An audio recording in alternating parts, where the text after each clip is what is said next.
Hey friends, and welcome back to And Then There Was Style, your YouTube home decor channel. Take a moment and please subscribe to the channel to become part of our home decor family. Now, shabby chic decor really became popular years ago, and it's only getting more and more popular. It has just this really special charm. It has a chicness about it, and of course it's budget friendly.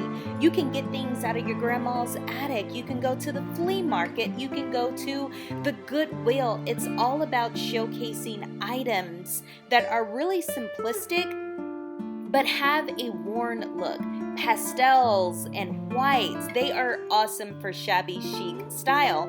Now, of course, the entryway is one of the most important rooms of your home because it's the room that you first receive your guest in. So what better than to have a shabby chic entryway? If this is interesting to you, just keep watching.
have enjoyed that video, don't forget to give it a thumbs up, share it with other home decor lovers, and of course, subscribe to the channel. If you want to see a little more, check out one of these 2 videos, and I will see you in the next video. Bye, friends.